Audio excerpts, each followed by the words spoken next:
Arid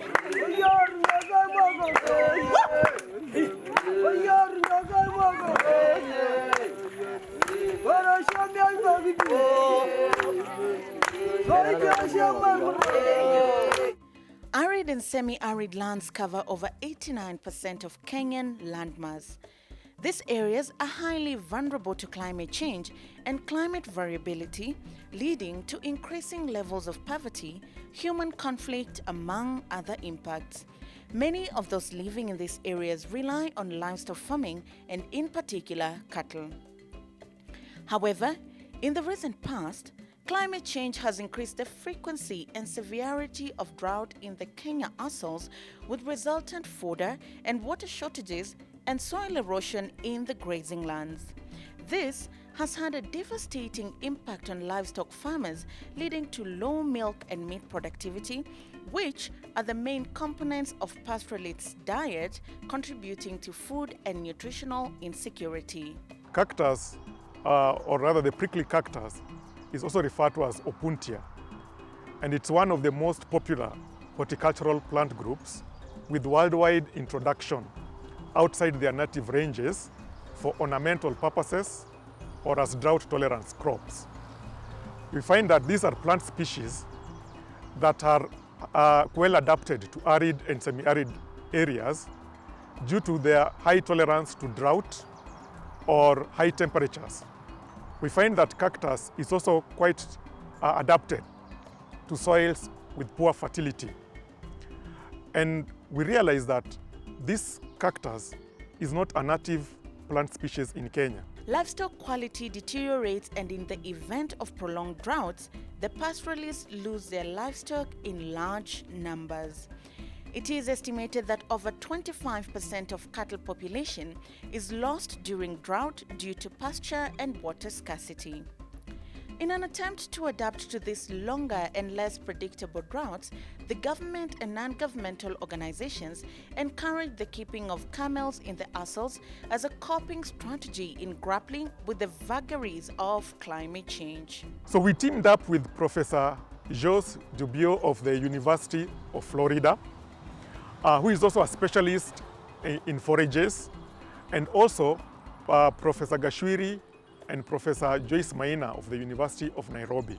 The project is funded by Dry Grow Foundation, a non-profit organization founded by Walter Scroth and is based in Liechtenstein. Dry Grow supports research on sustainable utilization of cactus and engage with communities in arid regions to adopt cactus for animal fodder.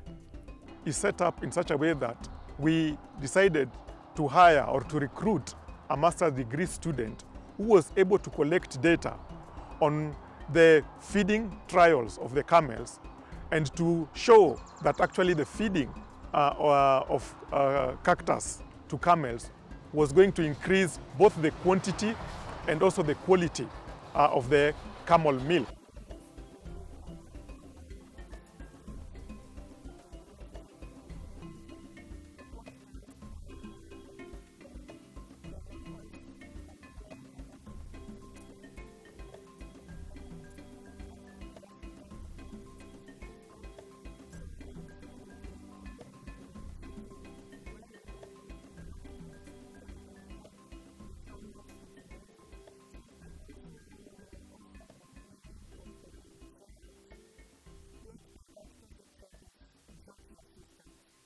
Camels are the most drought-resistant livestock, able to withstand long periods of extreme drought and still produce milk all year round, thriving on little or no water for long periods. Camel milk is composed of lactose, fat, and protein in roughly the same proportion as cow's milk. However, it has high contents of vitamin C and high mineral contents and can be good nutritional source for the people living in the arid zones.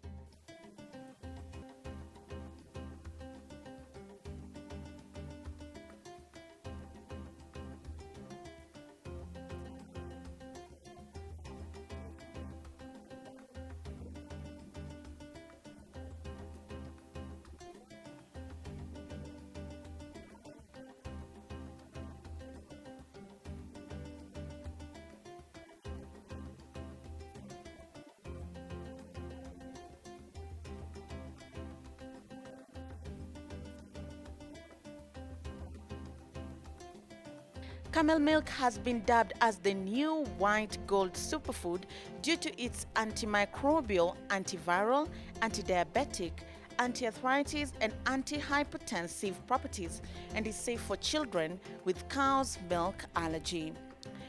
These highly nutritious and therapeutic properties of camel milk have made it gain popularity and is better priced than cow or goat milk.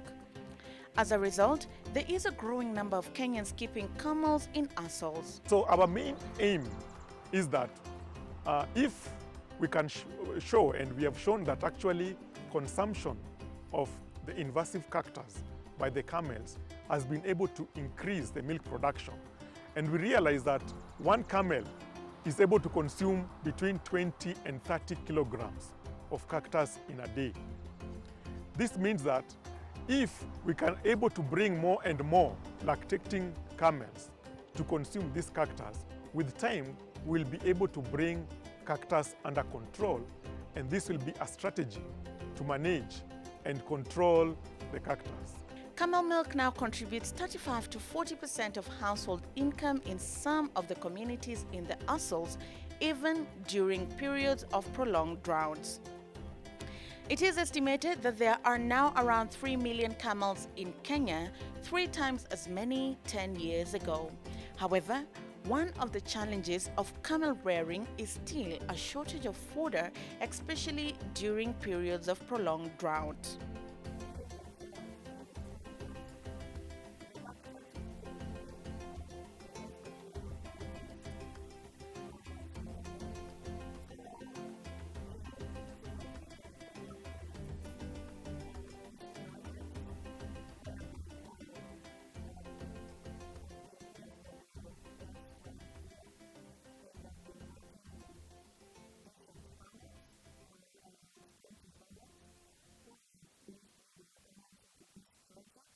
In the Kenyan assholes, during periods of prolonged and intense drought, goats and sheep have been observed to be very fond of prickly cactus pear fruit, particularly when new flowers appear. Cattle and camel are able to feed on cactus pads. However, the spines and glochids can cause irritation, swelling, and injuries to the tongue and mouth, an affliction referred to as cactus tongue.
Prickly pear has to be processed by completely crushing the spines in cladodes or pods to produce a thick pulp that is fed to animals.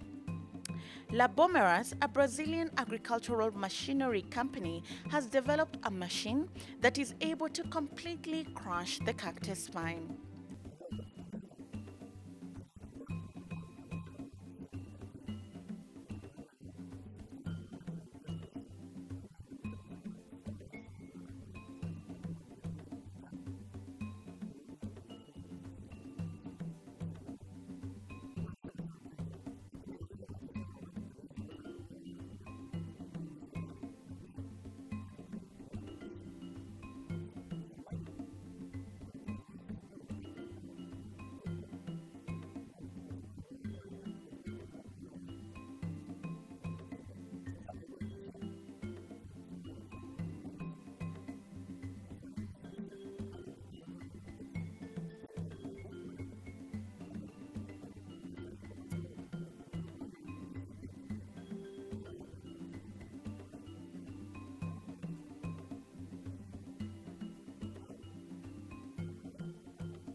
Currently, we are using cactus to feed camels.